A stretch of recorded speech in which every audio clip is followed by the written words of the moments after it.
तो कैसे हैं आप सभी। उम्मीद करते हैं आप सभी बहुत ही अच्छे होंगे। तो आउटसोर्स कर्मचारी आप हैं, मध्य प्रदेश के ठेका कर्मचारी आप हैं, कंप्यूटर ऑपरेटर या किसी अन्य पद पर हैं, तो आपके लिए ये वीडियो बहुत ही महत्वपूर्ण है। सरकार ने स्पष्ट कह दिया कि हम आउटसोर्स कर्मचारियों को नियमित नहीं करेंगे, ना ही कोई इनको सुरक्षा देने का अभी तक प्रावधान है।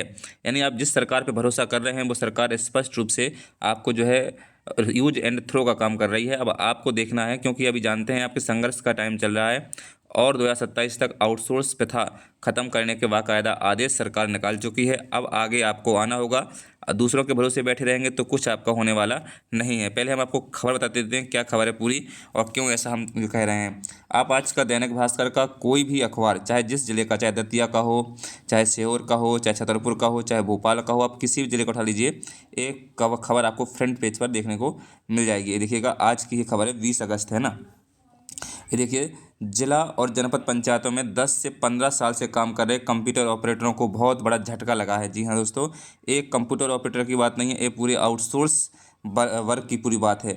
सरकार का स्पष्ट कहना, देखिए सरकार बोली आउटसोर्स या संविदा के तहत नियुक्त हुए नियमितीकरण का कोई प्रावधान नहीं है, ना ही कोई योजना है। यानी सरकार स्पष्ट रूप से कह चुकी है कि भैया ऐसा कोई जो है नियमितीकरण कोई प्रावधान हम नहीं कर रहे हैं, ना ही हमारी कोई ऐसी योजना है। ये देखिएगा, पंचायतों में योजनाओं को ज़मीन पर उतारने वाले कंप्यूटर ऑपरेटरों की नौकरी साल 2 साल नहीं बल्कि 10 से 15 साल पुरानी हो चुकी है। 55 जिला पंचायत और 313 जनपद पंचायतों में 1000 से अधिक ऑपरेटर लगातार सेवाएं दे रहे हैं, लेकिन उनकी नौकरी अब भी आउटसोर्स या संविदा व्यवस्था में ही है। विधानसभा में पूछे गए सवाल के जवाब में सरकार ने स्पष्ट किया कि इन कंप्यूटर ऑपरेटरों के नियमितीकरण की कोई फिलहाल कोई योजना नहीं है। यानी जिन कर्मचारियों की सेवाएं का सफ़र 1.5 दशक तक पहुंच गया, उनके लिए नौकरी की स्थायी मंजिल अभी भी तय नहीं हुई है। सरकार के अनुसार इन्हें विभिन्न योजनाओं के तहत आउटसोर्स एजेंसी या संविदा के माध्यम से नियुक्त किया गया है। इन ऑपरेटरों का काम योजनाओं से जुड़े आंकड़े दर्ज करने से लेकर पंचायत स्तर पर ऑनलाइन प्रक्रियाओं को संचालित करने तक है। इसके बावजूद इतने लंबे समय तक सेवा देने के बाद भी इनके लिए नियमित कर्मचारी बनने का रास्ता नहीं खुल सका है। आगे देखिए, आउटसोर्स कर्मचारियों पर हाईकोर्ट का आदेश। जबलपुर हाईकोर्ट ने 9 अप्रैल 2026 को एक मामले में जस्टिस विशाल धगत की बेंच ने कहा कि सरकार के लिए लगातार 10 साल से अधिक समय से काम कर रहे कॉन्ट्रैक्ट, आउटसोर्स और पार्ट टाइम कर्मचारियों को केवल कॉन्ट्रैक्ट या आउटसोर्स कर्मचारी होने के आधार पर इस लाभ से बाहर नहीं रखा जा सकता है। ऐसे कर्मचारियों को सर्कुलर के अनुसार वर्गीकृत कर संबंधित पद के न्यूनतम वेतनमान का लाभ देने का निर्देश दिया गया। यह फैसला किसी खास तौर पर कंप्यूटर ऑपरेटरों के लिए नहीं है। इसमें याचिकाकर्ताओं ने स्थायी दर्जा और 7 अक्टूबर 2016 के सरकारी सर्कुलर का लाभ देने की मांग की थी।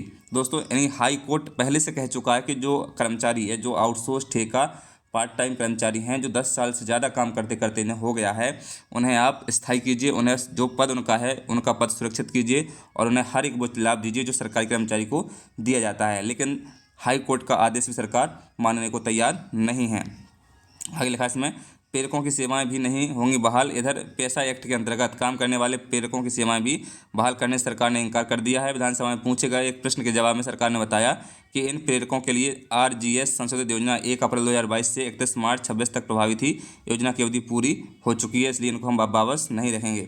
नियमितीकरण पर वित्त विभाग ने ली आपत्ति। जो नियमितीकरण का मामला था उस पर वित्त विभाग ने आपत्ति ले ली है।